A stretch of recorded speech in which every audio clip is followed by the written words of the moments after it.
Mi hijo borró mi nombre de su vida. Tú no existes para mí. Así que yo borré para siempre su brillante futuro con la herencia. Y lo peor es que lo dijo frente a toda mi familia, en mi propio cumpleaños. Hoy, voy a contarte algo que nunca pensé que contaría. Y si tú, por un segundo, sientes que esto te parece familiar, solo te pido que dejes un like y te suscribas. Me va a ayudar a continuar desahogándome. Era un domingo de octubre en Guadalajara. El aire olía a tacos de canasta que vendían en la esquina de mi casa, mezclado con el aroma dulce de las flores de cempasúchil que mi vecina doña Carmen cultivaba en su patio. Yo llevaba puesto mi vestido azul marino, ese que había comprado en el mercado San Juan de Dios hace 3 años, el único que me quedaba bien después de tantas noches sin dormir cuidando pacientes en el hospital civil. Tenía las manos ásperas de tanto lavarlas con jabón desinfectante, las uñas cortas y sin pintar porque en mi trabajo como enfermera nocturna no podía darme esos lujos. Mis hermanas habían llegado temprano a ayudarme con la comida. Elena trajo el mole que tanto me gustaba, y Patricia se encargó de las tortillas hechas a mano. Habíamos puesto la mesa grande en el patio, esa de madera que heredé de mi madre y que había visto tantas celebraciones familiares. Samuel llegó tarde, como siempre. A los 23 años, estudiante de administración en la Universidad de Guadalajara, caminaba con esa arrogancia nueva que había desarrollado desde que Santiago, su padrastro, comenzó a llenarlo de regalos caros. Traía puestos unos tenis Nike que costaban más de lo que yo ganaba en una quincena, y una playera de marca que reconocí porque la había visto en las tiendas de Plaza del Sol, donde nunca podía comprar nada. «Feliz cumpleaños, mamá», me dijo, pero su voz sonaba hueca, como si estuviera cumpliendo una obligación. Me dio un beso en la mejilla, pero fue frío, mecánico, no como cuando era niño, y me abrazaba fuerte cuando llegaba de la escuela. Recordé esos días cuando vivíamos en el pequeño departamento de la colonia Santa Tere, cuando él se acurrucaba conmigo en el sofá viejo a ver caricaturas mientras yo planchaba los uniformes escolares de otros niños para ganar dinero extra. Durante la comida, todos platicaban animadamente. Mis sobrinos contaban anécdotas de la universidad. Elena compartía chismes del trabajo, y yo sonreía mientras servía más agua de Jamaica y me aseguraba de que todos tuvieran suficiente comida. Era mi cumpleaños número 50, pero como siempre, yo estaba sirviendo a los demás. Fue cuando estaba pasando el postre, un pastel 3 leches que había hecho la noche anterior después de llegar del hospital, que Samuel se aclaró la garganta. «Quiero decir algo», anunció, y toda la mesa se quedó en silencio. Mi corazón se llenó de esperanza. Pensé que tal vez me daría las gracias públicamente, que reconocería todo lo que había hecho por él. Había sido madre soltera desde que él tenía 2 años, cuando su padre biológico se fue sin dejar ni una nota de despedida. «He tomado una decisión importante», continuó Samuel, mirándome directamente a los ojos. «Ya no voy a usar el apellido Herrera. Oficialmente, ahora soy Samuel Montoya». El tenedor con pastel se me quedó suspendido en el aire. Sentí como si alguien me hubiera dado un golpe en el estómago. «¿Qué significa eso, mijo?», pregunté con voz temblorosa. «Significa que Santiago me adoptó legalmente. Él es quien me va a costear la maestría en España. Él es quien realmente me apoya. No tú, que solo me diste una vida de carencias». Las palabras cayeron sobre la mesa como piedras. Mis hermanas se miraron entre sí, sin saber qué decir. Los niños dejaron de comer. Solo se escuchaba el zumbido del ventilador de techo y el lejano sonido de los camiones pasando por la calzada Independencia. «Samuel, no hables así a tu mamá», intervino Elena con voz suave. «¿Mi mamá?», se rió con amargura.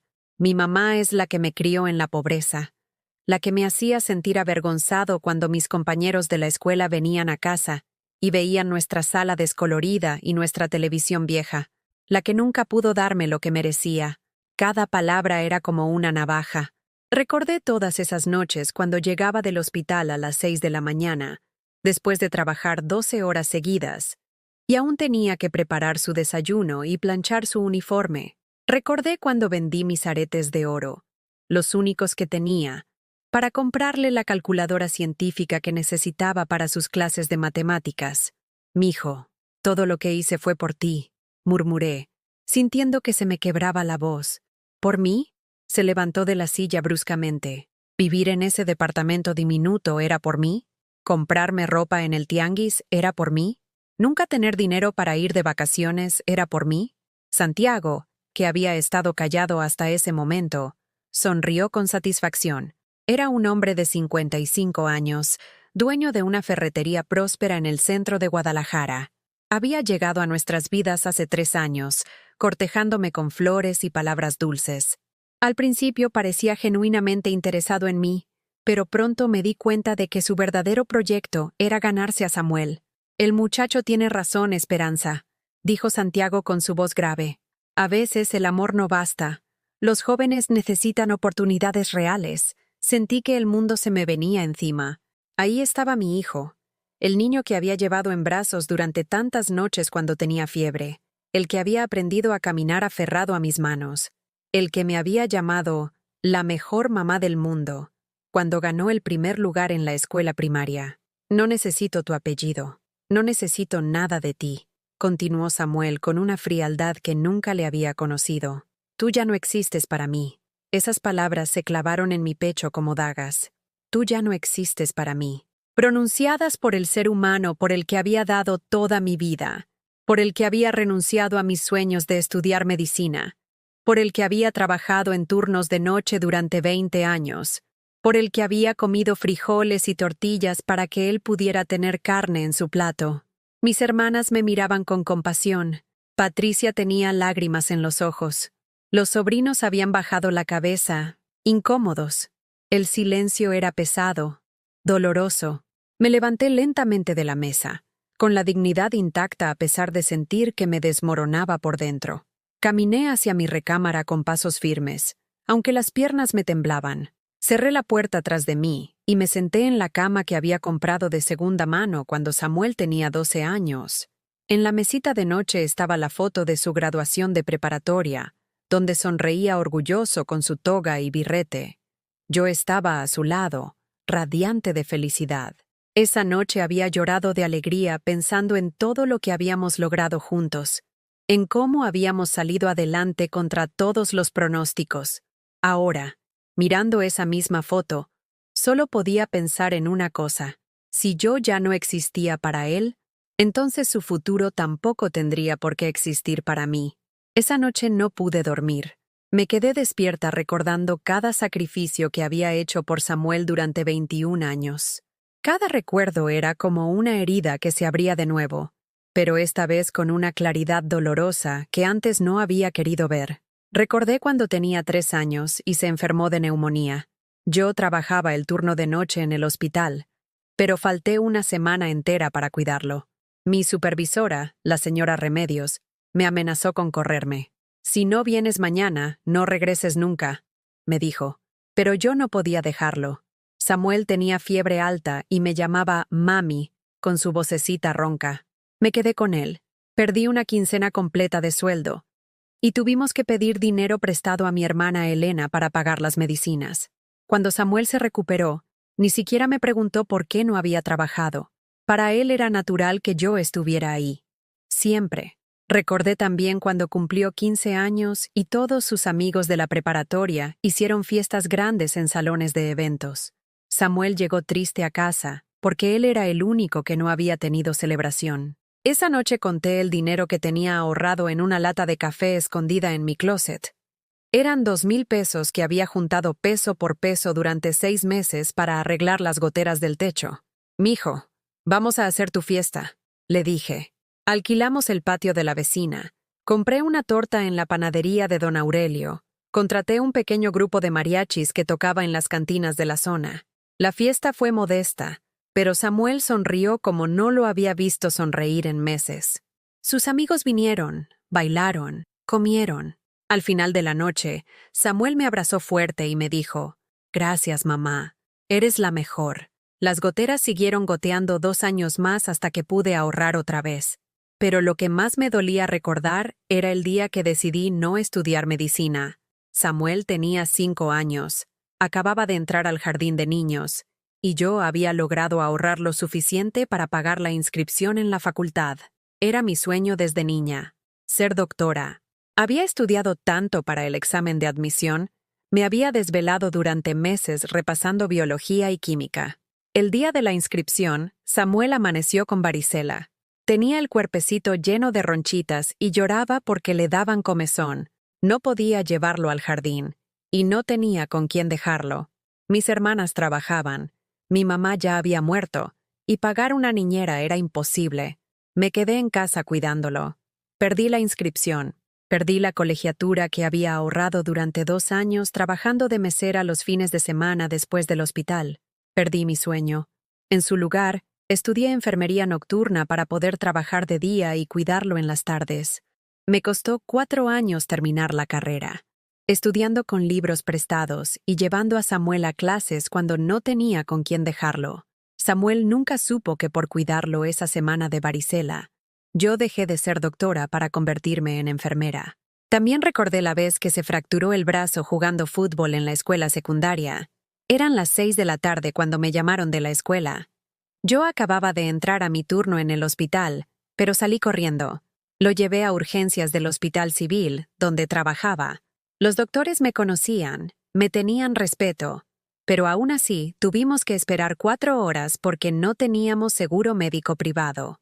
Samuel lloraba del dolor, y yo no podía hacer más que abrazarlo y decirle que todo iba a estar bien. Cuando finalmente lo atendieron, la cuenta del yeso y los medicamentos era más de lo que yo ganaba en un mes.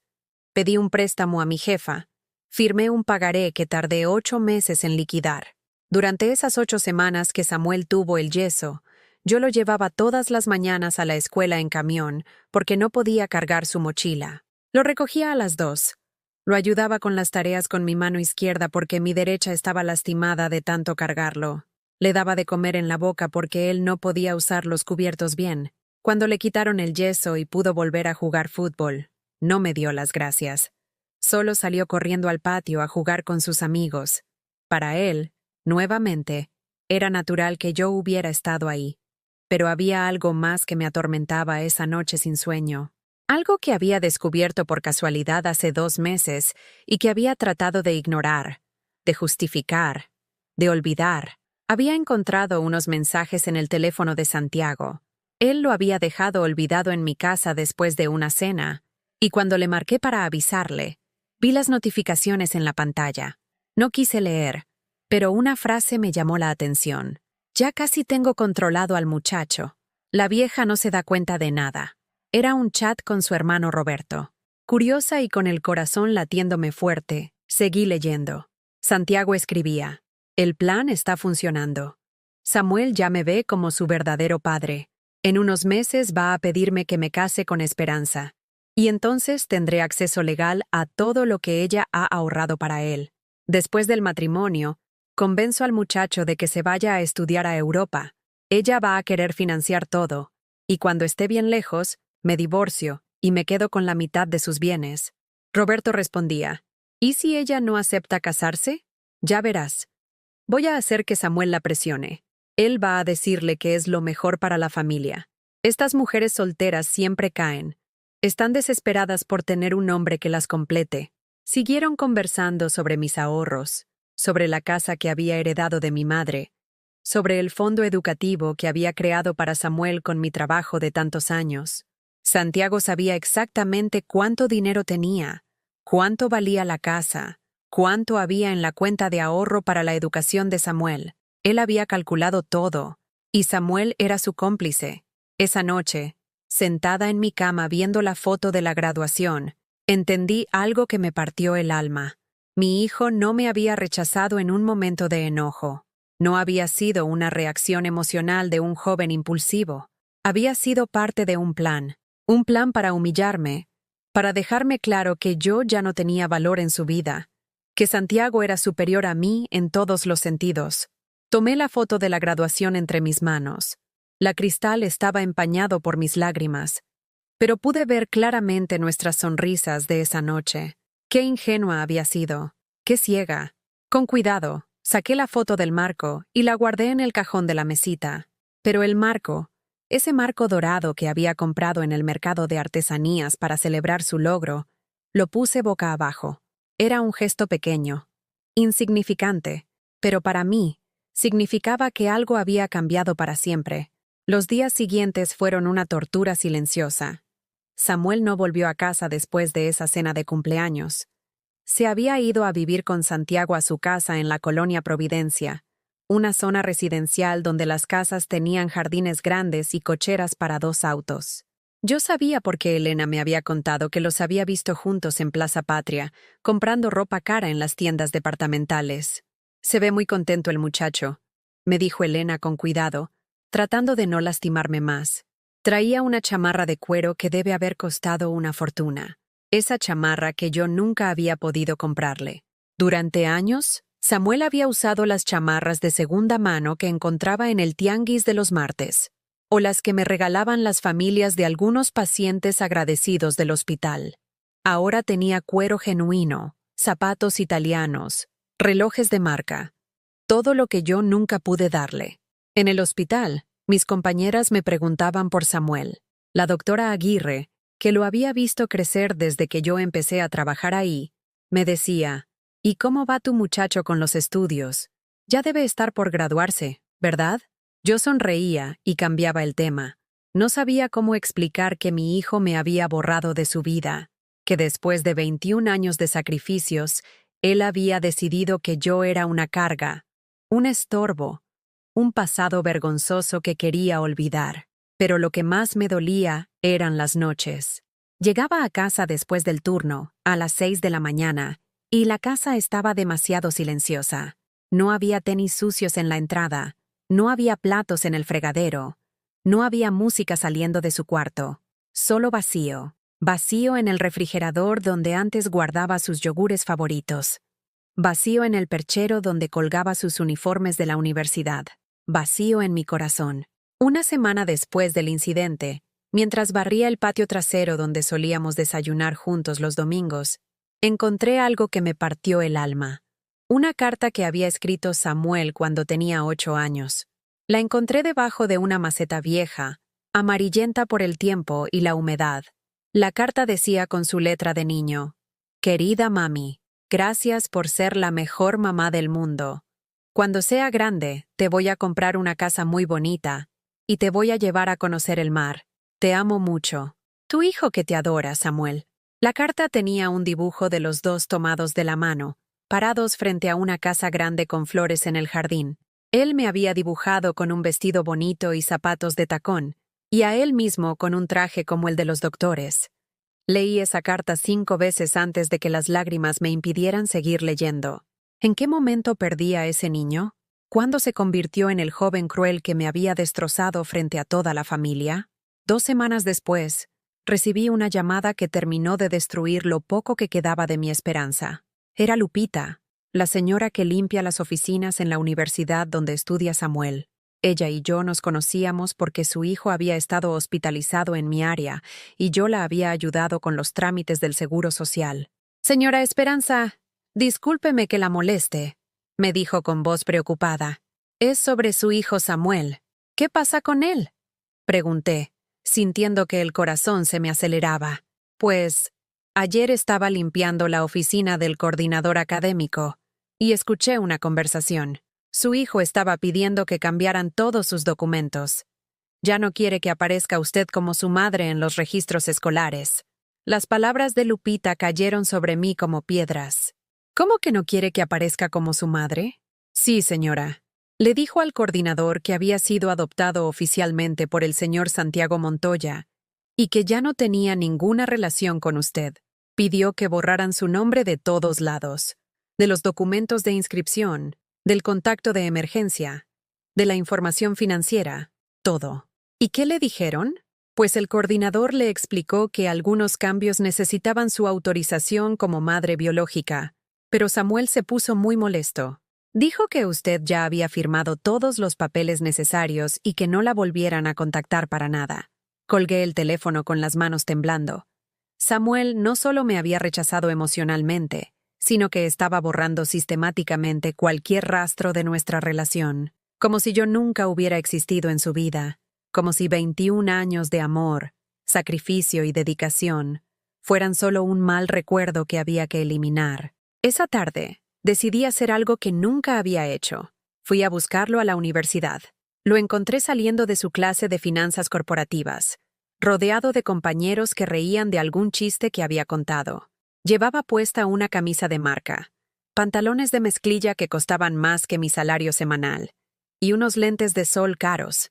Se veía feliz, despreocupado, como si nada hubiera pasado.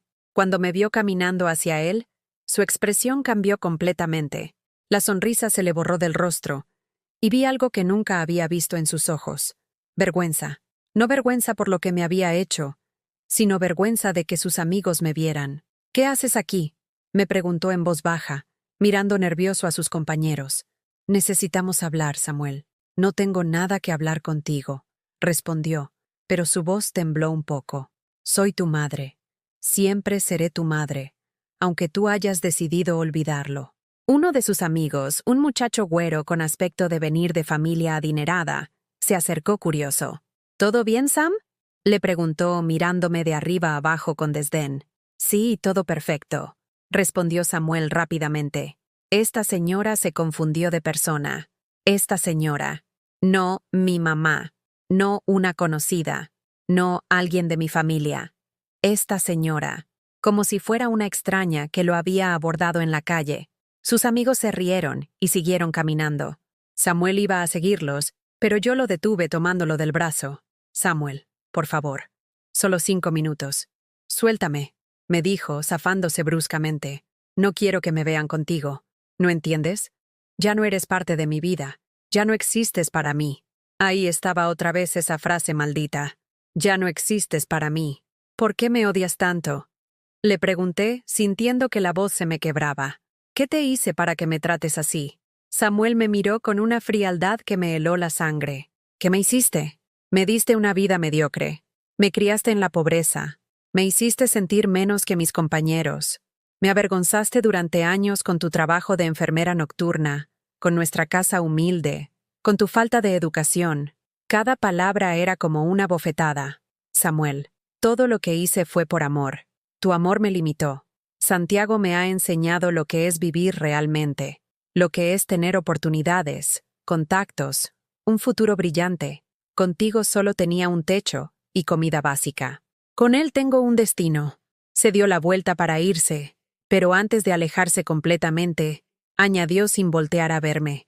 «Y deja de buscarme. Si vuelves a presentarte aquí, voy a hablar con seguridad para que no te dejen entrar». Se fue caminando hacia el estacionamiento, donde lo esperaba Santiago en una camioneta BMW nueva. Los vi irse juntos, riendo de algo que Santiago le estaba contando. Me quedé parada ahí en el campus universitario, rodeada de jóvenes que corrían hacia sus clases, hacia sus futuros brillantes, hacia las vidas que sus familias les habían construido con amor y recursos. Y por primera vez en 21 años, me permití sentir algo diferente al amor incondicional por mi hijo. Sentí rabia, una rabia profunda, ardiente, liberadora. Samuel quería borrarme de su vida. Quería que yo no existiera. Pues bien, si yo no existía para él, entonces todo lo que había construido para su futuro tampoco tendría por qué existir. Esa noche llegué a casa con una determinación que no había sentido en años. Fui directamente a mi closet y saqué la caja de seguridad que guardaba debajo de mi cama. Era una caja metálica azul que había comprado en Coppel hace 10 años, cuando comencé a ahorrar en serio para el futuro de Samuel. Dentro estaban todos los documentos que representaban 21 años de sacrificios. El testamento donde Samuel era mi único heredero, las pólizas de seguro de vida, los comprobantes del fondo educativo que había creado especialmente para él, los títulos de propiedad de la casa que había heredado de mi madre. Pero había algo más, algo que Samuel nunca supo que existía. Durante los últimos 5 años, había trabajado turnos dobles todos los fines de semana. Mientras él dormía hasta tarde los sábados y domingos, yo salía a las 5 de la mañana para trabajar en una clínica privada del centro de Guadalajara. Era un trabajo extra que había conseguido gracias a la recomendación de la doctora Aguirre. 12 horas adicionales cada fin de semana, atendiendo pacientes particulares que pagaban consultas caras. El dinero de esos turnos no lo mezclaba con mis gastos normales. Era sagrado. Era exclusivamente para Samuel. Con ese dinero había abierto una cuenta de inversiones en Banamex. Cada mes depositaba religiosamente lo que ganaba los fines de semana. 5 años de turnos extras. 5 años de cansancio extremo. 5 años de no tener un solo día de descanso. La cuenta ya tenía 485,000 pesos. Casi $500,000 que Samuel no sabía que existía. Dinero suficiente para pagar su maestría en España, para mantenerlo durante 2 años sin que tuviera que trabajar, para que se graduara sin deudas y empezara su vida profesional con todas las comodidades. Todo ese dinero había sido ahorrado con un solo pensamiento: darle a Samuel las oportunidades que yo nunca tuve. Pero ahora, mirando los estados de cuenta a la luz de la lámpara de mi recámara, me di cuenta de algo. Ese dinero representaba 5 años de mi vida que nunca recuperaría. 5 años de no ir al cine, de no comprarme ropa nueva, de no salir con amigas, de trabajar hasta el agotamiento físico. Y Samuel lo había despreciado todo sin saber siquiera que existía. Al día siguiente, que era mi día libre en el hospital, fui al banco. La ejecutiva que siempre me atendía, la licenciada Mónica Herrera, me recibió con su sonrisa amable de siempre. «Buenos días, señora Esperanza. ¿Cómo está? ¿Viene por el estado de cuenta de la cuenta de inversiones?» «No exactamente», le dije, sacando todos los documentos de mi bolsa. «Quiero hacer algunos cambios importantes». Durante las siguientes 2 horas, la licenciada Herrera me ayudó a reorganizar completamente mis finanzas. Primero, cambié los beneficiarios de todas mis cuentas. Samuel ya no aparecía en ningún documento. En su lugar, puse a mis hermanas Elena y Patricia como beneficiarias del seguro de vida y a la Casa Hogar San José como beneficiaria principal de la cuenta de inversiones. ¿Está segura de estos cambios, señora Esperanza?, me preguntó la licenciada, notando mi expresión determinada pero triste. «Son modificaciones muy importantes. Completamente segura», le respondí. Mi situación familiar cambió. Mi hijo ya no me considera su madre, así que yo tampoco lo consideraré mi heredero. Después del banco, fui a ver a mi abogado. El licenciado Ramírez había redactado mi testamento original hace 8 años, cuando Samuel cumplió 15, y yo quise asegurarme de que él tendría la casa y todo lo que yo había construido si algo me pasaba. «Licenciado, necesito cambiar completamente mi testamento», le dije sin rodeos. Don Alberto Ramírez me conocía bien, había sido abogado de mi madre y había visto crecer a Samuel. Cuando le expliqué lo que había pasado en la cena de cumpleaños, se quedó en silencio un largo rato. «Esperanza, los hijos a veces dicen cosas de las que se arrepienten después», me dijo con gentileza. «Tal vez es mejor esperar unos meses, dejar que las cosas se calmen». «No, licenciado, no fue un arrebato, fue una decisión calculada. Samuel me borró de su vida oficialmente. Cambió su apellido. Me eliminó de todos sus documentos universitarios. Me niega frente a sus amigos. Para él, yo ya no existo». Le mostré los papeles de adopción que Santiago había tramitado, los documentos donde Samuel renunciaba oficialmente a mi apellido y a cualquier vínculo legal conmigo. Si él ya no es legalmente mi hijo, entonces yo ya no tengo por qué ser legalmente su madre, concluí. El licenciado asintió gravemente y comenzó a redactar el Nuevo Testamento. La casa donde habíamos vivido Samuel y yo durante 15 años ahora sería donada a la Fundación para Madres Solteras de Jalisco. Mis ahorros irían para becas universitarias para jóvenes de escasos recursos. Mi seguro de vida se dividiría entre mis hermanas, que siempre me habían apoyado sin pedir nada a cambio. Samuel no aparecía mencionado ni una sola vez en el documento. Mientras el licenciado imprimía los papeles, me sentí extrañamente liberada. Por primera vez en 21 años, mis decisiones financieras no giraban alrededor de Samuel. No tenía que preguntarme si algo le convendría a él, si le gustaría, si lo necesitaría en el futuro. Por primera vez en 21 años, mis recursos eran míos. 3 días después, sucedió algo que no esperaba.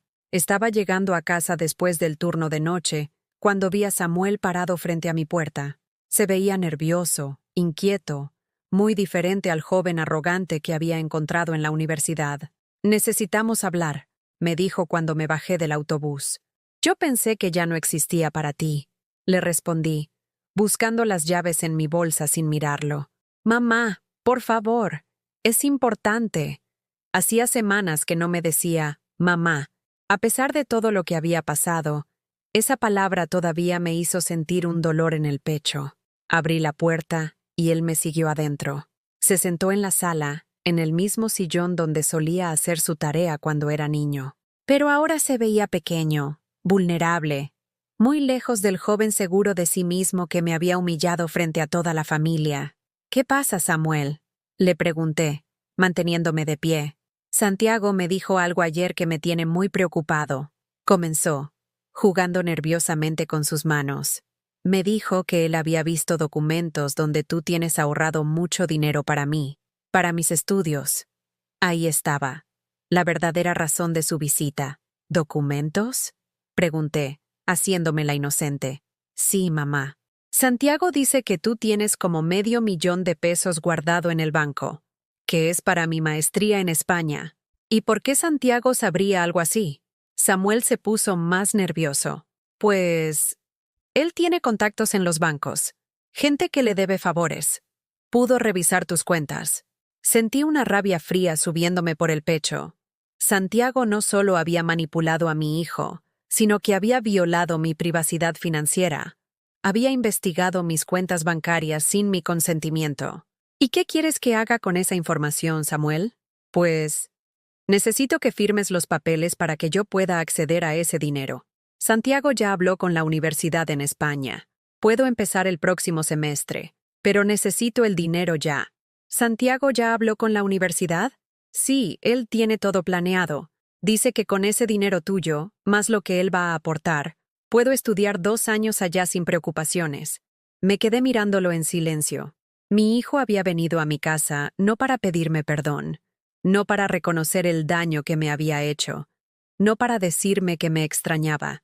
Había venido por dinero, por el dinero que él ni siquiera sabía que existía hasta que Santiago lo investigó ilegalmente. «Samuel», le dije con voz muy calmada, «¿tú me extrañas?». La pregunta lo tomó por sorpresa. «¿Cómo?». «Te pregunto si me extrañas, si has pensado en mí estos días, si te duele haberme lastimado como lo hiciste». Se quedó callado un momento largo. «Mamá, eso no importa ahora. Lo importante es mi futuro. Tú siempre dijiste que querías lo mejor para mí. ¿Y cuál es lo mejor para ti, Samuel?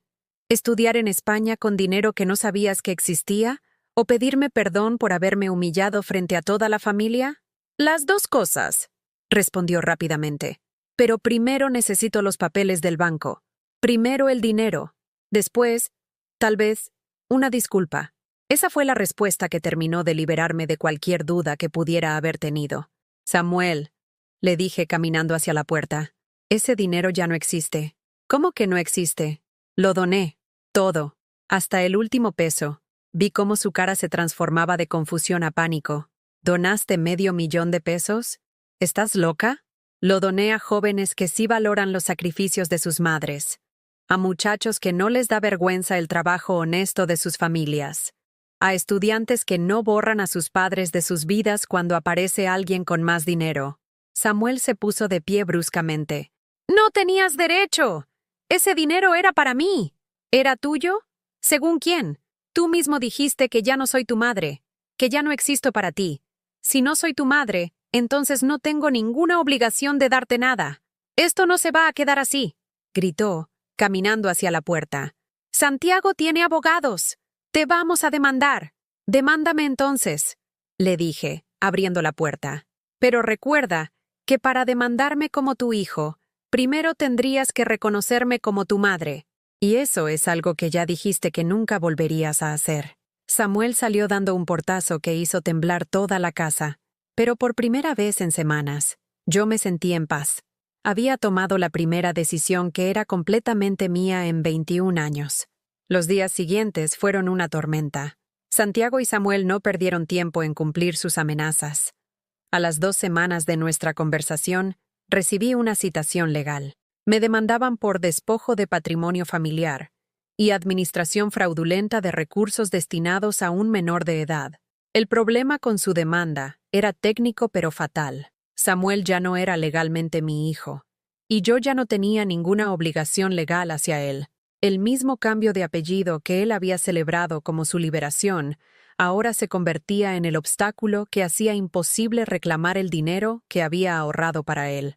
El licenciado Ramírez me explicó la situación con una sonrisa irónica. Esperanza, es la primera vez en 30 años de ejercer que veo a alguien demandarse a sí mismo. Samuel no puede reclamar derechos como hijo tuyo si legalmente renunció a ser tu hijo. Es como si yo quisiera reclamar la herencia de una familia de la que me divorcié. Pero Santiago no se rindió fácilmente. Comenzó una campaña de acoso que parecía sacada de una telenovela de las de antes. Primero llegaron las llamadas. Mi teléfono sonaba a todas horas del día y la noche. A veces era Santiago con voz melosa, tratando de convencerme de que reconsiderara mi decisión. Esperanza, mi amor. Yo sé que estás dolida, pero no puedes arruinar el futuro de tu hijo por un berrinche. Tu hijo, como si Samuel siguiera siendo mi responsabilidad cuando a él le convenía. Otras veces era Samuel, con voz llorosa, tratando de sonar como el niño que había sido. Mami, por favor, no hagas esto. Te prometo que las cosas van a cambiar. Yo te quiero. Solo estaba confundido. Pero nunca se disculpó realmente. Nunca reconoció el daño que me había hecho. Sus súplicas se centraban siempre en lo mismo: el dinero que había perdido, la oportunidad en España que se le estaba escapando, el futuro brillante que yo estaba destruyendo con mi egoísmo. Cuando las llamadas no funcionaron, Santiago escaló sus tácticas. Comenzó a presentarse en el hospital donde trabajaba. Se sentaba en la sala de espera durante mis turnos, mirándome trabajar, tratando de intimidarme con su presencia. Algunas veces traía a Samuel, quien se quedaba callado en una esquina, mirando el piso con cara de víctima. Mis compañeras se dieron cuenta de la situación. «Esperanza, ese señor lleva 3 días viniendo aquí», me dijo la enfermera Carmen durante un descanso. «¿Quieres que hablemos con seguridad?» «No es necesario», le respondí. «Solo está tratando de asustarme». Pero por dentro, la situación me tenía muy nerviosa. Santiago era un hombre con recursos y contactos. No sabía hasta dónde sería capaz de llegar para conseguir lo que quería. La respuesta llegó una semana después. Estaba llegando a casa después del turno nocturno cuando encontré a mi hermana Elena esperándome en la puerta, con cara de preocupación. «Esperanza, necesitamos hablar», me dijo antes de que yo pudiera saludarla. Entramos a la casa y Elena se sentó en el borde del sofá, claramente incómoda. «Ayer me visitó Santiago en mi trabajo», comenzó. «Me dijo que estás teniendo problemas psicológicos, que tomaste decisiones irracionales con el dinero de Samuel, que tal vez necesitas ayuda médica. Sentí que la sangre se me helaba. ¿Qué más te dijo? Que él está dispuesto a ayudarte, que conoce a un psiquiatra muy bueno que puede tratarte, que si cooperas y le devuelves el dinero a Samuel, él se va a hacer cargo de todos los gastos médicos». Elena me miraba con una mezcla de preocupación y duda. «Esperanza, yo te conozco desde que naciste. Sé que no estás loca». Pero Santiago sonaba muy convincente. Tenía documentos, números de teléfono de doctores. Dijo que comportamientos como el tuyo son síntomas de depresión severa. ¿Y tú qué le dijiste? Le dije que hablaría contigo. Pero, hermana, ¿estás segura de lo que hiciste? $500,000 es mucho dinero. Y Samuel, aunque se haya portado mal, sigue siendo tu hijo. Ahí estaba. Santiago había comenzado a sembrar la semilla de la duda incluso en mi propia familia. Estaba construyendo una narrativa donde yo era la villana irracional, la madre trastornada que había destruido el futuro de su hijo por una venganza enfermiza. «Elena», le dije con voz calmada. «Samuel me dijo frente a toda la familia que yo ya no existía para él. Cambió legalmente su apellido para borrarme de su vida. Me negó frente a sus amigos de la universidad. Y ahora que descubrió que tenía dinero ahorrado, vuelve a llamarme mamá». Elena asintió lentamente. «Sí, todo eso es cierto. Pero tal vez él estaba confundido. Los jóvenes a veces...» «Elena», la interrumpí. ¿Tú donarías $500,000 por capricho? No, claro que no. ¿Crees que yo soy una persona impulsiva? No, eres la persona más cautelosa que conozco. Entonces, ¿por qué crees que tomé esta decisión? Elena se quedó callada un momento largo. Porque estás dolida. Y tienes derecho a estarlo. Exactamente. Y también tengo derecho a decidir qué hago con mi dinero. Después de que Elena se fue, me di cuenta de que Santiago no iba a parar. Había demostrado que estaba dispuesto a manipular a mi propia familia, a cuestionar mi estabilidad mental, a usar cualquier táctica para conseguir el dinero. Pero había cometido un error. Un error que me dio la oportunidad perfecta para cerrar este capítulo de mi vida de una vez por todas. Al investigar mis cuentas bancarias ilegalmente, Santiago había dejado un rastro digital. El licenciado Ramírez me ayudó a rastrear cómo había conseguido acceso a mi información financiera privada. Resultó que había sobornado a un empleado del banco para obtener copias de mis estados de cuenta. El empleado, nervioso por las posibles consecuencias legales, confesó todo cuando los investigadores del banco lo interrogaron. Esperanza, me dijo el licenciado, tienes elementos para una demanda muy sólida contra Santiago por violación de privacidad financiera, soborno y acoso. Podríamos conseguir una orden de restricción y probablemente una compensación económica importante. ¿Cuánto tiempo tomaría el proceso? Con las pruebas que tenemos, máximo 6 meses. ¿Y mientras tanto?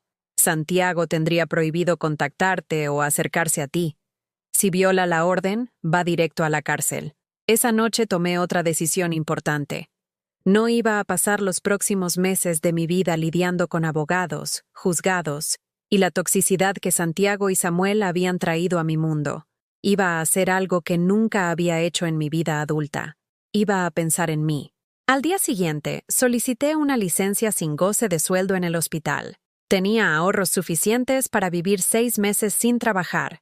Algo que nunca había considerado porque siempre había priorizado la estabilidad económica por encima de mi bienestar personal. También hice algo que llevaba años posponiendo. Llamé a mi prima Leticia, que vivía en Puerto Vallarta, y tenía un pequeño hotel en la playa. «Leti, ¿sigues necesitando ayuda con el hotel? ¡Esperanza! ¡Qué milagro que me llames! Sí, necesito una administradora urgentemente. La que tenía se fue la semana pasada. ¿Te interesa? ¿Por cuánto tiempo? Por el tiempo que quieras, prima. Aquí siempre vas a tener trabajo y casa. Por primera vez en meses, sonreí genuinamente. Dame una semana para arreglar mis cosas aquí. Y Leti, gracias por no preguntarme por qué quiero cambiar de vida. Las mujeres de nuestra edad no necesitamos explicaciones, prima. Solo necesitamos nuevas oportunidades. Mientras empacaba mis cosas esa noche, me di cuenta de que había estado viviendo en una prisión emocional durante años. Una prisión construida con mis propios sacrificios, mis propias limitaciones, mi propia incapacidad de imaginar una vida donde yo fuera la protagonista, en lugar de ser solo la madre de Samuel. Guardé en una caja pequeña las pocas fotos donde Samuel y yo nos veíamos realmente felices. Eran de cuando él tenía menos de 12 años. Después de esa edad, las fotos mostraban a un niño que gradualmente se iba distanciando de mí, que sonreía menos cuando estaba conmigo, que comenzaba a ver mi amor como algo que le daba vergüenza en lugar de orgullo. El resto de las fotos las guardé en una bolsa grande para tirarlas a la basura, no por venganza, sino por liberación. Ya no necesitaba cargar con las pruebas de un amor que no había sido correspondido. Pasé los siguientes días envuelta en una calma extraña, como si mi cuerpo todavía estuviera esperando una tormenta que ya no iba a llegar. No era paz del todo, pero sí un silencio interior que me resultaba nuevo. Me levantaba temprano, hacía café, le daba de comer a mis gatos, y luego me sentaba en el patio a mirar cómo la luz del sol se filtraba entre las hojas del limonero. Había empezado a escribir en un cuaderno viejo, nada del otro mundo. Pensamientos sueltos, recuerdos, frases que se me venían a la mente mientras barría la casa. Me hacía bien. Una tarde, mientras acomodaba una caja con papeles viejos, encontré algo que me detuvo el corazón. El primer dibujo que Samuel me hizo en la primaria. Un árbol torcido con un sol sonriente y una figura con cabello largo a la que había escrito «Mamá», en letras grandes y desprolijas. En el reverso decía: «Eres mi árbol, siempre me das sombra». Me senté en el piso, con ese papel entre las manos, y lloré en silencio. No por tristeza, era más como una despedida. Como si esa madre dibujada ya no fuera yo. Como si ese niño que había escrito esas palabras hubiera desaparecido para siempre. Y tal vez así era. Empaqué el dibujo con cuidado y lo guardé junto al cuaderno donde escribía. Iba a llevarlo conmigo a Puerto Vallarta. No como un recuerdo doloroso, sino como testimonio de que, al menos una vez, alguien me había amado sin condiciones. La semana pasó rápido. Elena y Patricia me ayudaron a empacar lo esencial. Dejé la casa limpia, ordenada, con instrucciones claras para el abogado sobre su donación a la fundación. Cerré cuentas, cancelé servicios, doné ropa. Me deshice de todo lo que no necesitaba. El día que tomé el autobús a Puerto Vallarta, sentí que no solo dejaba una ciudad atrás, sino una versión de mí misma. Esa esperanza que vivía esperando ser reconocida, agradecida, amada por su hijo, ya no existía. Nacía otra. Leticia me recibió con los brazos abiertos. El hotel era modesto pero encantador, a solo 3 cuadras del mar. Tenía 12 habitaciones, una recepción pequeña con flores frescas y un patio interno lleno de plantas tropicales. Me asignó un cuarto luminoso, con paredes blancas y una hamaca junto a la ventana. Ahí colgué el dibujo de Samuel. «Es tu santuario, prima», me dijo Leticia mientras me mostraba las llaves. «Aquí nadie va a hacerte sentir que no vales nada». Durante las primeras semanas, me dediqué por completo a aprender cómo funcionaba todo. Me encargaba de las reservas, de supervisar la limpieza, de llevar la contabilidad. Hacía años que no me sentía tan útil sin agotarme. Dormía 8 horas seguidas. Caminaba por la playa al atardecer. Comía frutas frescas. Algunas noches escribía cartas que no pensaba enviar. Cartas dirigidas a Samuel, donde le contaba cómo era mi nueva vida, cómo había empezado a perdonarme por haberme olvidado de mí misma tantos años. Una tarde recibí una llamada inesperada. Era la doctora Aguirre. «Esperanza, me contaron que te fuiste a vivir a la costa. ¿Es verdad?» «Sí, doctora. Decidí darme un respiro. Te admiro. Ojalá todas tuviéramos ese valor. Aquí te extrañamos mucho». Nos despedimos con cariño, y al colgar sentí una punzada dulce. Había dejado una huella donde había trabajado. Tal vez no fui la madre perfecta, pero sí había sido una buena compañera. Una enfermera dedicada. Una mujer confiable. Eso también era parte de mí. Una noche, mientras acomodaba las reservas en la computadora del hotel, vi que alguien había hecho una reservación a mi nombre. Samuel Herrera. Me quedé congelada. Era una broma. Tenía que serlo. Llamé al número de contacto. Atendió una mujer. «¿Aló? Buenas noches, habla Esperanza, encargada del hotel. Recibí una reserva a nombre de Samuel Herrera. ¿Podría confirmarme si es correcto?» «Ah, sí, lo hice yo. Es para mi esposo. Quería sorprenderlo. Se llama Samuel, pero todos le decimos Sam. Nada que ver con el apellido Herrera. Es que yo soy de Aguascalientes y así aparece en mi cuenta de Booking». Respiré aliviada. Colgué y me reí. El corazón todavía me jugaba malas pasadas. Pero era normal. Samuel había sido mi universo durante más de 2 décadas. No iba a dejar de existir en mi memoria de un día para otro. Un mes después, Leticia me propuso dar charlas en el centro comunitario del barrio. Muchas mujeres venían a su hotel a limpiar, a cocinar, a lavar ropa, y le contaban sus penas. Hijas ingratas, maridos ausentes, soledad. «Tú tienes una historia fuerte, prima. Capaz puedes ayudar a otras».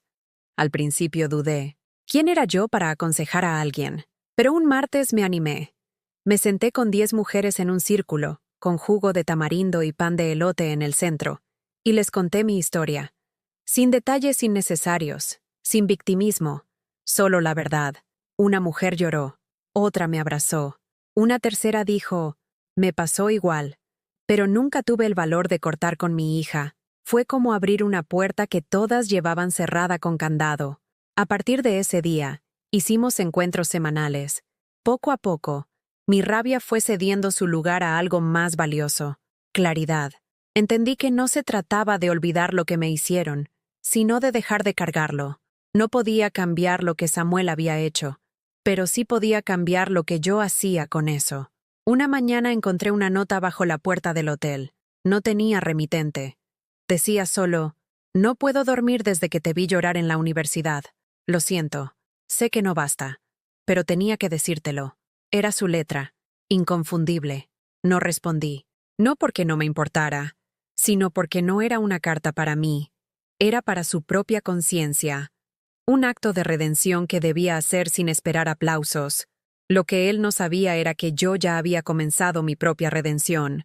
Y esta vez, era solo para mí. El día que cumplí 6 meses viviendo en Puerto Vallarta, me desperté con el sonido del mar más fuerte de lo habitual. Era como si el viento quisiera decirme algo. Abrí la ventana y respiré profundo. El aire salado, mezclado con la brisa cálida, me envolvía como un abrazo que llevaba tiempo necesitando. Me sentía viva, no perfecta, no completamente feliz, pero sí, viva. Leticia preparó un pastel improvisado con mango y coco, y me cantó Las Mañanitas, con una desafinación tan encantadora que terminé llorando de la risa. Las mujeres del grupo de apoyo me sorprendieron con una libreta llena de cartas escritas a mano. Cada una relataba una historia de dolor, abandono y resistencia, pero también de transformación. En la última página, una frase escrita en letras grandes decía: Gracias, Esperanza, porque tu nombre no solo es el tuyo, es el que todas necesitamos recordar. Esa noche, me senté en la hamaca con esa libreta sobre el regazo, y entendí que, aunque mi hijo me había borrado, otras mujeres me estaban escribiendo de nuevo en sus propias páginas. Ya no era madre de un solo hijo. Era guía, testigo, espejo para muchas. Pero la vida, como siempre, tiene formas misteriosas de poner a prueba nuestros avances. Una semana después, Leticia bajó corriendo desde recepción. Prima, tienes visita. ¿Quién? No lo sé, pero dice que viene de Guadalajara y que no se irá hasta hablar contigo. Sentí un escalofrío. Bajé con el corazón latiéndome en las sienes. Allí, de pie junto al mostrador, estaba una mujer de unos 50 años, delgada, elegante, con un gesto tenso en el rostro. Llevaba un bolso de cuero caro y gafas de sol demasiado oscuras para un día tan brillante. ¿Eres Esperanza?, preguntó. Sí. Se quitó las gafas con lentitud, revelando unos ojos verdes intensos. Los reconocí de inmediato. Samuel los había heredado. Me llamo Mónica. Soy la madre biológica de Santiago. Se me cortó la respiración. ¿Qué hace usted aquí? Necesito contarte la verdad, dijo con una voz que no admitía réplica. Y no voy a irme hasta hacerlo. Nos sentamos en el patio trasero del hotel. Leticia, discreta, nos dejó solas. Mónica pidió agua con hielo. Yo, nada. Solo quería respuestas. Mi hijo no es quien tú crees. Empezó. Lo sé porque lo he visto hacerlo muchas veces. No eres la primera mujer que destruye por completo. ¿Perdón? Santiago ha tenido 4 parejas estables. En todas, repitió el mismo patrón. Se ganaba el cariño de los hijos, creaba dependencia emocional, y cuando conseguía que la mujer se diera control sobre su patrimonio, desaparecía. Tragué saliva. ¿Y por qué me cuenta esto ahora? Porque esta vez ha ido demasiado lejos. Manipular a tu hijo fue cruzar un límite. Lo convenció de odiarte. Le prometió becas, contactos, poder, pero todo era una fachada. Yo misma lo escuché decir que, una vez que Samuel se mudara a España, lo iba a cortar también. Ya me sirvió lo suficiente, dijo. Mónica sacó del bolso una carpeta gruesa. Aquí tienes pruebas. Transcripciones de audios que grabé sin que él supiera. Mensajes archivados de su correo. Documentos de las demandas que otras mujeres intentaron presentar pero que él logró silenciar con dinero o amenazas. Tomé la carpeta con manos temblorosas. ¿Por qué me ayuda? Porque también fui su víctima.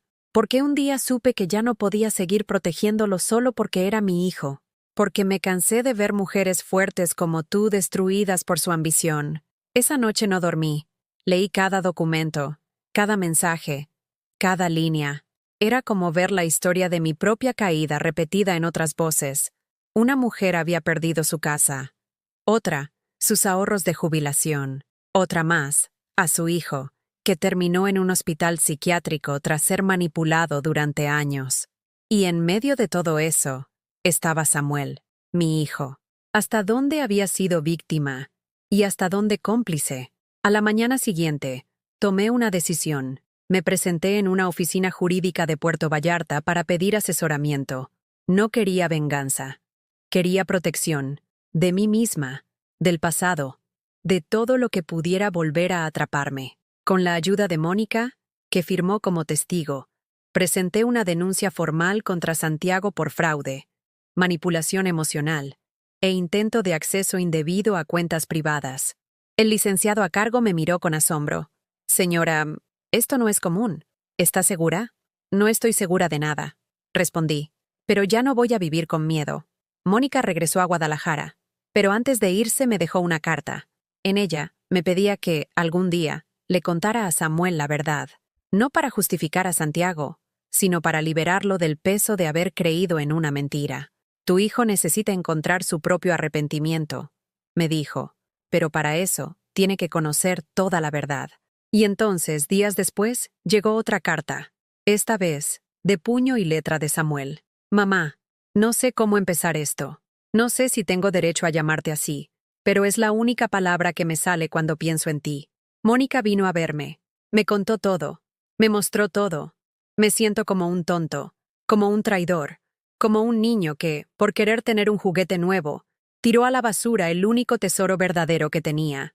No vengo a pedirte dinero. No vengo a suplicar por lo que perdí. Solo quiero decirte que por primera vez veo el daño que te hice. Y no sé cómo vivir con eso. Si alguna vez estás dispuesta a hablar, estaré aquí. Con vergüenza, con arrepentimiento, con dolor, pero también con amor. Tu hijo, si me dejas seguir siéndolo, Samuel. Me quedé leyendo esa carta una y otra vez, con el mar rugiendo detrás de mí. Y por primera vez en mucho tiempo, no supe qué hacer. Durante 2 días, no respondí la carta. La doblé con cuidado y la guardé dentro del cuaderno donde venía escribiendo mis pensamientos desde que llegué a Puerto Vallarta. Cada noche me sentaba en la hamaca, la sacaba, la leía y la volvía a guardar, como si el simple acto de tocarla me ayudara a procesar el terremoto emocional que me había provocado. Había esperado años enteros por palabras como esas. Había soñado con ese reconocimiento, con esa súplica, con ese mamá escrito con dolor. Pero ahora que lo tenía frente a mí, me encontraba frente a un dilema más complejo de lo que jamás habría imaginado. Porque sí, era cierto que lo había extrañado cada día, pero también era cierto que había aprendido a vivir sin él. Leticia notó que algo me pasaba. «Tienes la mirada perdida, prima. ¿Qué ronda tu cabeza?» Le mostré la carta. La leyó en silencio, sin interrumpir, y cuando terminó, simplemente suspiró. «¿Y ahora qué vas a hacer?» «No lo sé. ¿Quieres volver a tenerlo en tu vida?» «No lo sé». Ella asintió con comprensión. Luego dijo algo que me atravesó. A veces, cuando alguien pide perdón, no lo hace para enmendar, sino para calmar su culpa. El perdón sincero no busca consuelo, busca redención. Me quedé en silencio. Sabía que Samuel estaba sufriendo. Lo imaginaba enfrentándose a la verdad sobre Santiago, enfrentando sus propias decisiones con la vergüenza que eso conlleva. Pero también sabía que aún no podía confiar en sus intenciones, que, quizás, su carta era solo el inicio de otro ciclo, y yo ya no quería girar en círculos. 2 semanas después, recibí una videollamada inesperada en el teléfono del hotel. Era desde un número desconocido, pero al contestar, vi su rostro en la pantalla. Samuel. Estaba diferente, más delgado, ojeroso, con la piel apagada y el gesto cansado. Su voz temblaba al hablar. «Hola, mamá. Gracias por contestar. No sabía que habías llamado. Leticia lo hizo. Pensó que debías verme. Que una carta no era suficiente. Yo no dije nada. Solo lo miré. Esperé. No espero que me perdones. De verdad. No después de lo que hice. Pero necesito decirte algo, cara a cara». Asentí con la cabeza. Él tragó saliva y continuó. «Todo lo que creía sobre ti era una mentira. Santiago me llenó la cabeza de ideas, Me hizo sentir que yo era un producto fallido de tu pobreza, y me vendió la idea de que él podía repararme. Me hizo pensar que avergonzarme de ti era avanzar, que odiarte era madurar. Se le quebró la voz. Yo sentí un nudo en el pecho. Pero no fue él quien me dio su sangre cuando me enfermé. No fue él quien me limpió la frente con fiebre, ni quien vendió sus cosas para que yo tuviera libros. Fuiste tú.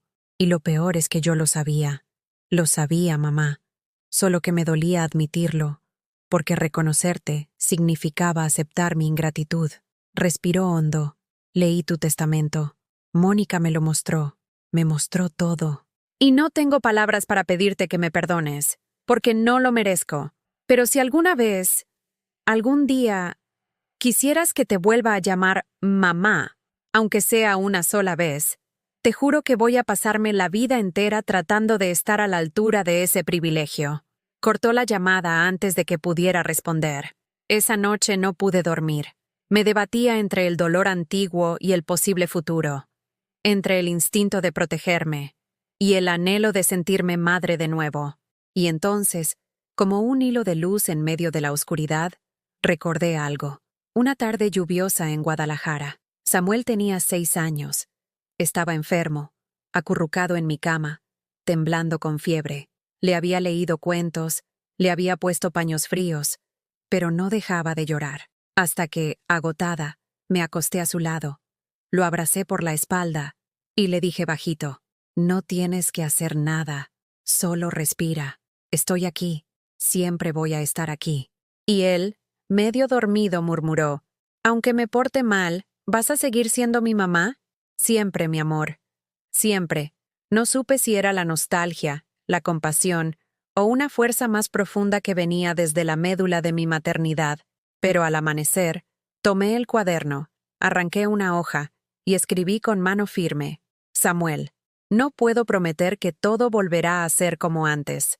Ni siquiera puedo decirte que confío en ti todavía, pero estoy dispuesta a escucharte, no por lo que me dijiste, sino por lo que hiciste. Mirarme a los ojos y no esconderte. Cuando estés listo para venir, sabrás dónde encontrarme. Mamá. 2 días después, lo vi llegar al hotel con una maleta en la mano y lágrimas en los ojos. Leticia lo recibió sin decir una palabra. Yo lo esperé en el patio, sentada bajo el limonero. Se acercó despacio, se arrodilló frente a mí.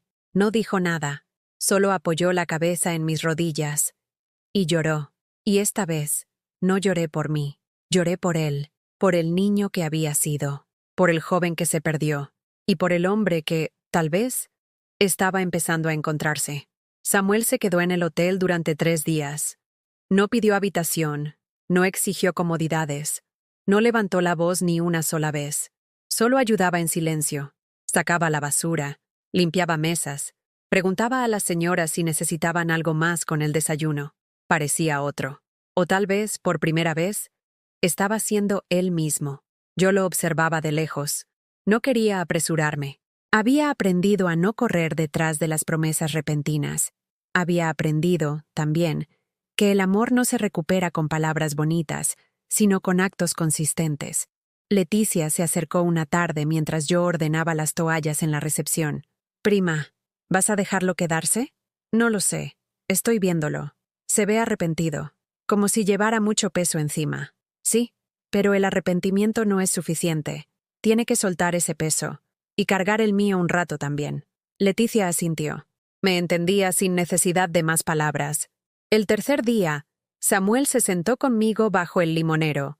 Traía en las manos una caja pequeña de madera. La reconocí al instante. Era la que guardaba las cartas, los dibujos y las fotos de su infancia. Pensé que se había perdido en la mudanza, pero no. Él la había conservado todo ese tiempo. Estaba en mi closet. Hasta ahora no tuve el valor de abrirla. Abrió la caja con cuidado, como si se tratara de un tesoro frágil. Sacó una foto de él a los 4 años, vestido de dinosaurio en una fiesta de cumpleaños. Luego una carta que le escribí cuando cumplió 10 y tuvo su primer examen importante. Decía: estoy orgullosa de ti aunque saques 0. Te amo porque existes, no por lo que logres. No recordaba esta carta. Susurró. Pero creo que mi corazón sí. Me miró con los ojos húmedos. ¿Cómo haces para seguir amándome después de todo? Porque no amo lo que hiciste. Amo lo que fuiste. Y lo que aún puedes ser. Samuel bajó la cabeza. Estaba temblando. Me siento roto por dentro. Como si nada de lo que haga fuera suficiente para reparar lo que destruí. Tal vez no se trata de reparar, le dije. Tal vez se trata de reconstruir algo nuevo, con los pedazos que quedaron. Esa noche me pidió quedarse un poco más. Acepté. Le asigné una habitación sencilla, con ventilador y vista al patio. No me pidió más. No se quejó. Me agradeció con una reverencia humilde que no le conocía. Al día siguiente se despertó antes que todos y ayudó a preparar el desayuno. Lavó los platos, barrió la entrada del hotel y luego se sentó a escribir en el patio durante horas.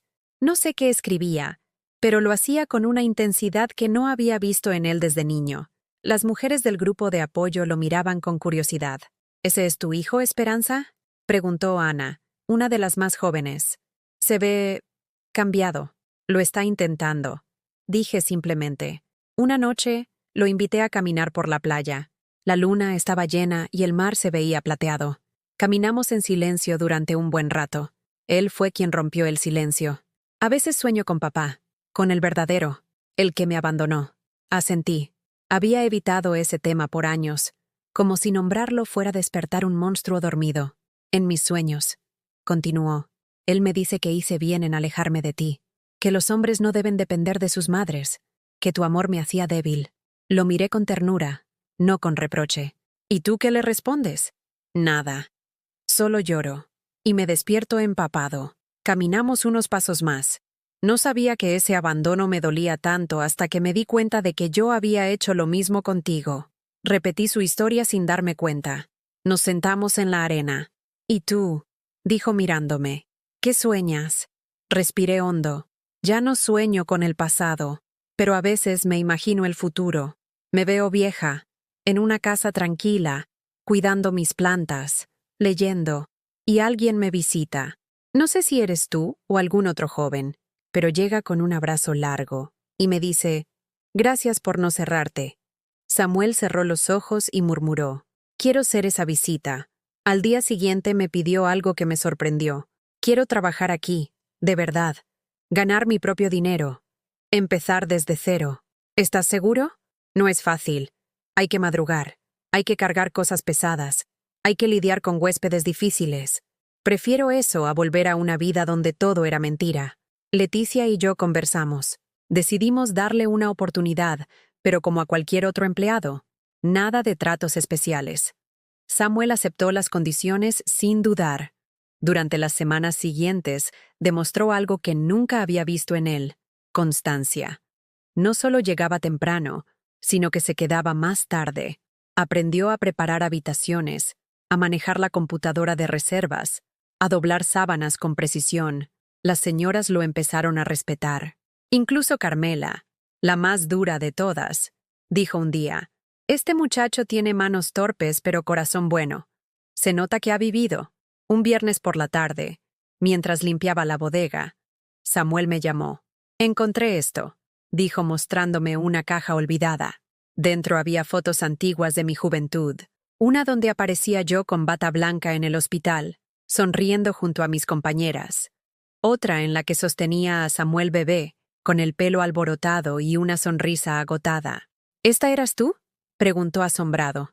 «Esa soy yo. No sabía que había sido tan bonita». Me reí. Todos tenemos nuestros momentos. Samuel sacó una última foto. Era yo sentada en un banco del hospital, con la cabeza recargada en la pared, dormida. Alguien me había tomado la foto sin que me diera cuenta. Esta es la que más me duele», dijo. «Porque ahí estabas cansada. Y yo no lo vi». Me miró con los ojos llenos de agua. «¿Puedo hacer algo por ti, mamá? No por redimirme, sino porque quiero verte sonreír». Lo pensé un momento. «Llévame al mar mañana. Solo eso. Quiero ver salir el sol contigo en silencio». Y lo hizo. Nos despertamos antes del amanecer. Caminamos hasta la orilla. Nos sentamos en la arena fría, con los pies desnudos. El cielo se iba tiñendo de naranja, luego de rosa, luego de oro líquido. El sol apareció como una promesa antigua. Gracias, susurré. Samuel no respondió. Solo apoyó su cabeza en mi hombro, como cuando era niño. Y por fin, sentí que algo dentro de mí volvía a sanar. El cambio verdadero no llega de golpe. No es una puerta que se abre con estruendo, sino una rendija que deja pasar la luz poco a poco. Y eso fue lo que empecé a sentir con Samuel. Una luz tenue, tímida, pero constante, colándose entre las grietas de todo lo que habíamos roto. Ya no hablábamos del pasado todos los días. Había días en que simplemente tomábamos café en silencio, compartíamos tareas cotidianas, o escuchábamos música mientras barríamos el patio. Días en que él se reía con las señoras del hotel, y yo lo observaba desde la recepción, en paz. Otros días, sin embargo, llegaban como olas frías que nos recordaban el peso de la historia que cargábamos. Y aprendimos a respetarlos también.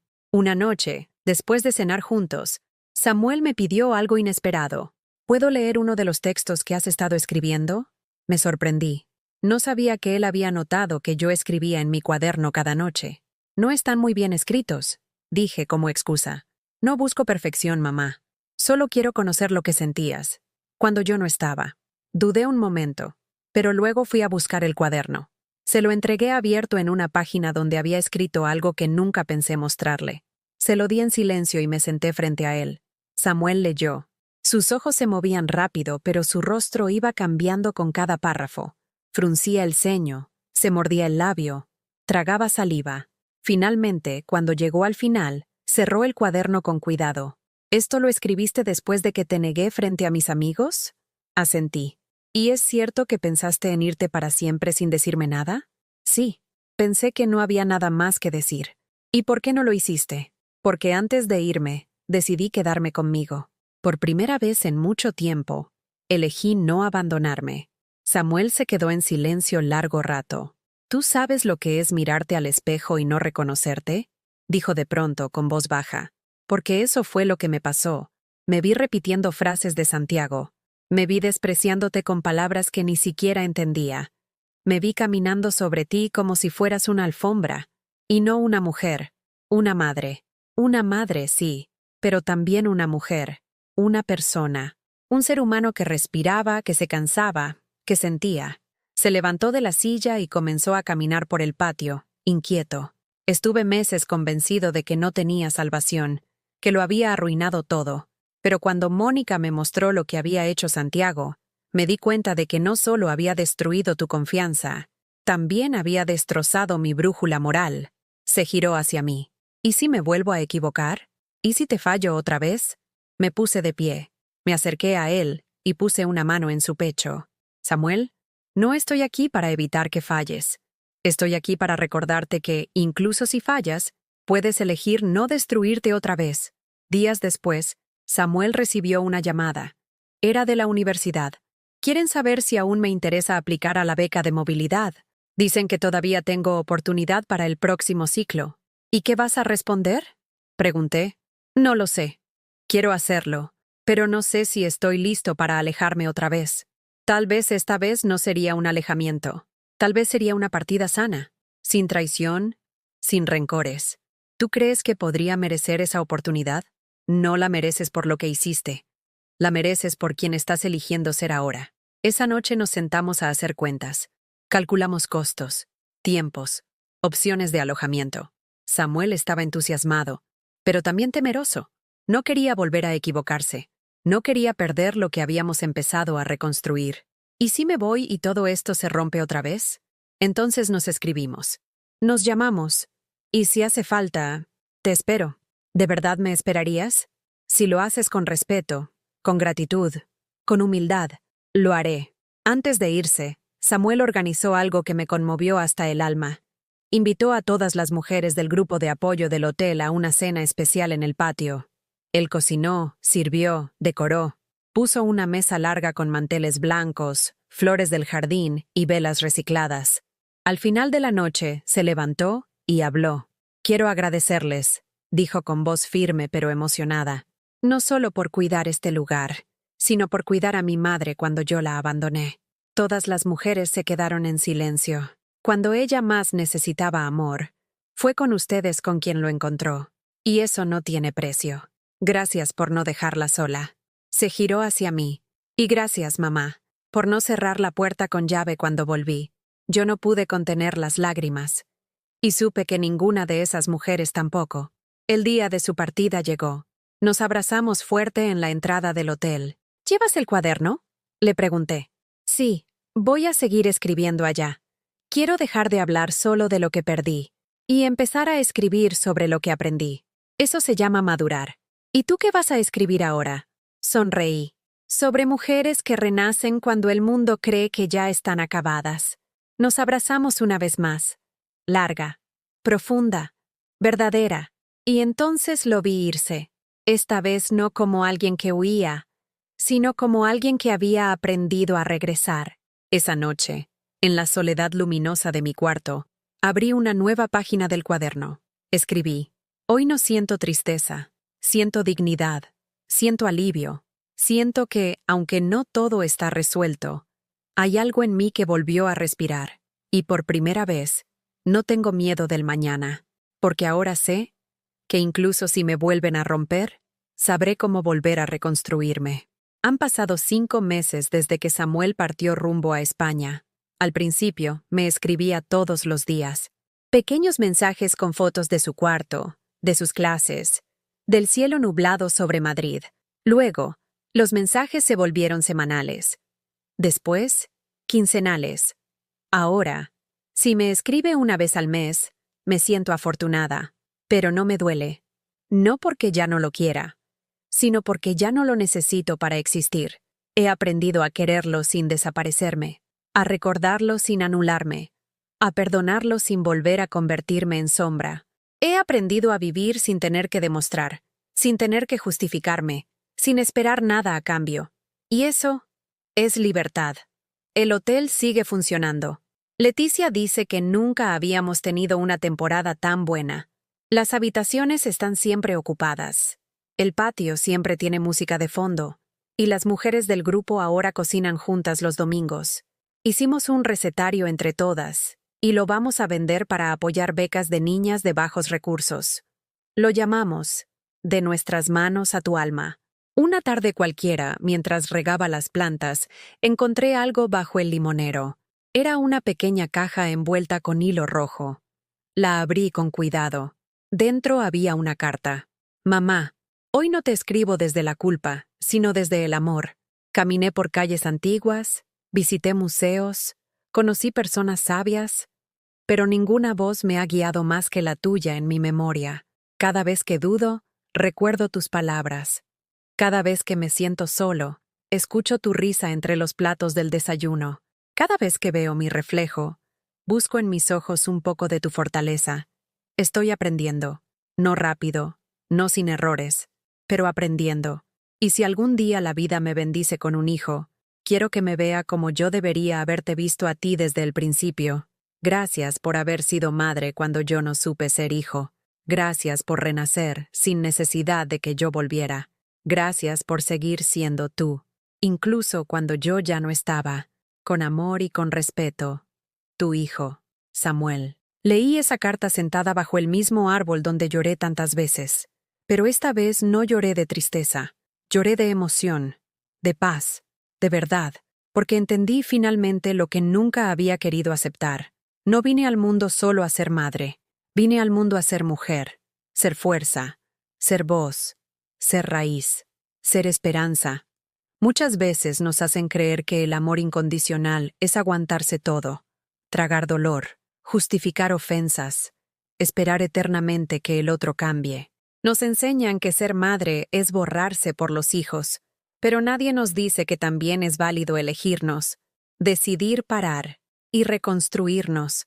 Nadie nos prepara para la culpa que sentimos al poner límites, ni para el vacío que queda cuando los que más amamos nos dan la espalda. Pero si algo aprendí de todo esto, es que quien se ama a sí misma no se abandona ni en sus peores días. A veces, las personas que más nos hieren son las mismas por las que dimos la vida entera, y eso no te convierte en una mala madre. Te convierte en una mujer que amó sin medida, que entregó todo, que resistió más de lo que cualquiera debería haber resistido, y que, a pesar de todo, encontró la fuerza para volver a levantarse. Si tú, que estás escuchando esto, has sentido que no vales nada porque tus hijos ya no te llaman, porque tu familia te ignora, porque fuiste usada y descartada, solo quiero decirte algo: tú no estás rota, tú fuiste cortada para florecer de nuevo. Y cuando floreces, aunque sea sola, el mundo entero cambia un poquito. Así que levanta la cara, respira hondo, y recuérdalo, no necesitas ser reconocida por otros para validarte. Tu historia no termina cuando te dan la espalda, empieza cuando tú decides caminar hacia adelante. Y ahora, si esta historia tocó tu corazón, te pido con toda el alma, déjame tu comentario. Cuéntame si alguna vez te rompieron y volviste a armarte. Dale like si esta historia te hizo llorar. Y suscríbete para seguir escuchando historias de mujeres valientes como tú, como yo, como todas las que seguimos de pie, incluso cuando el mundo nos quiere de rodillas. Gracias por escucharme. Gracias por no soltarme. Gracias por existir.